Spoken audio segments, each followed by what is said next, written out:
Magandang araw mga kaibigan. Bigyan natin ng reaction opinion itong post ng Philippine Star na kung tignan mo lang ang title, napakagandang balita, matutuwa ang taong bayan sa balitang ito. Kaugnay ito sa mga pahayag ni Pangulong Marcos Jr. sa kanyang SONA kahapon. So ito yung post. Zero balance billing in DOH hospital. Now operational.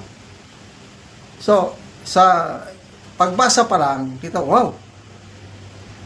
Pag ma-hospital ka pala sa government hospital, zero billing, ibig sabihin, wala ka nang babayaran. Libre lahat. Sabi ko, wow, ang galing. So, parang ginagaya nila, gusto nilang gayahin, yung nangyayari na sa Davao City, libre talaga, lahat, wala kang babayaran ni kusing. Ganon po, style Davao. So ito ngayon, pronouncement ng Pangulo, salamat naman kung totoo. Kaya lang, kung basahin mo ang article, nako, nakakadismaya.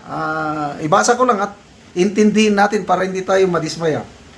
Patients of hospitals managed by the Department of Health need not spend a single centavo for basic accommodation as part of the government's efforts to enhance its health programs, President Marcos said on Monday. So, medyo na-confuse ako yung accommodation. Di ba kung ma-hospital ka, magbabayad ka sa room mo, yung pag-stay mo? Di ba meron ding professional fee o merong gamot, mga ganun? So, ano bang ibig sabihin tong accommodation? Yun lang bang pagtira mo doon o kasama na ang gamot? Lahat na, wala nang gagastusin. Paki-comment ko no, anong pa, kasi accommodation lang nakalagay. Basahin natin ha. Basic accommodation. President Marcos said the service in the basic accommodation in hospitals run by the Department of Health will no longer be paid by patients because their bill has been settled. Wow. So ano ba? Ang tanong is, kasama ba? Patients of hospitals need not spend a single centavo for basic accommodation. Ano bang basic accommodation? As part of the government's efforts to enhance its health programs, President Marcos said on Monday, July 28. Sabi niya, we push through with the zero balance billing. It's free. Yan ang sabi niya. That means the service in the basic accommodation in our hospitals will no longer be paid by patients because their bill has been settled. I repeat, patients no longer need to pay because your bill has been settled. Marcos also touted the programs of state-run Philippine Health Insurance Corporation, which have been expanded for the benefit of those afflicted with illness that are common in the country.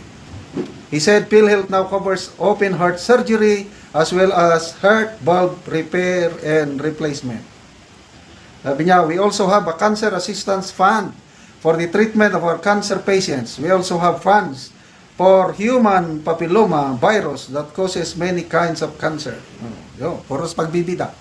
For those undergoing dialysis, your thrice-a-week session are free for the entire year. Even the medicines are free. Anyway, sana nga yung sinasabi niyang accommodation, lahat na. Napakagandang balita yon. Kung matuto ito, sana mangyari dahil ang makikinabang ay ang mga taong nasa laylayan. Ito, granting na libre, ano? Ang nangyayari kasi ngayon, malibre ka man, kailang paano kung kulang ang gamot sa mga ospital? Ang nangyayari kung kulang ang gamot, bibigyan ka ng reseta, bibili ka sa labas. Ganon po ang nangyayari. Yung kapatid ko, na retired na sundalo rin, na disgrasya, itong kamay niya kailangang operahan dahil nabali. Dahil nag-basketball pa senior citizen, nagbabasketball Dinalamin sa ospital. Government hospital Wala siya, hindi siya siningil sa kay government. Kaya lang, ang dami naming biniling gamot sa labas. So, matatawag bang libre lahat yun? Ang kaibahan sa Davao City, ang feedback na natatanggap ko, once na na-hospital ka sa Davao, government man o kahit private na hospital, ang pagkakalam ko, wala kang babayaran ni kusing, meron ka pang libreng gamot na pabaon. Ganon po ang style Davao City. Matagal na nilang ginagawa yan. Kaya, salamat naman kung ang Marcos administration ay gayahin niya yung style Davao, plus may mga probinsya pang alam ko, ay South Cotabato. Post ito ni Professor Carlos mga 2 months ago. South Cotabato, meron pang mga probinsya na nakalimutan ko na. I think Zamboanga de Sibugay or Zamboanga del Sur. Matagal na nilang ginagawa. Ang mga pasyente sa mga probinsyang ito, walang mga cashier sa mga government sa provincial hospital, provincial hospital, kasi hindi mo na kailangang magbayad. So, nakaya ng South Cotabato, nakaya ng Zamboanga province, I don't know kung anong province yan, nakaya ng Davao, dapat kakayanin din ng national government. Maraming pera. PhilHealth, ang daming pera. Tapos, ilan yon? 60 billion, kinuha lang nila, ginamit nila sa infrastruktura. Ano ba yan? Oh, naghintay pa sila ng 3 years bago gagawing libre ang pagpa-hospital sa mga DOH. Salamat naman at nagmata na. Nagising na ang administrasyon. Salamat naman. Magdasal po tayo, maging totoo ito. Paki-comment naman ang inyong... isa pang tanong. Kailan ito nagsimula? Ngayon na ba? O baka next year pa? Baka walay budget. Paki-comment ko no ang inyong mga karanasan. Kung ano ang malasakit center, yun na. Nangyari na yan ha. Kung bakit naging number 1 si Senator Bongo dahil sa mga malasakit center. Ang daming natulungan, libre. Matagal na yan ginagawa. Panahon pa na PRR admin yung malasakit center. Ngayon, parang ginawang politiko.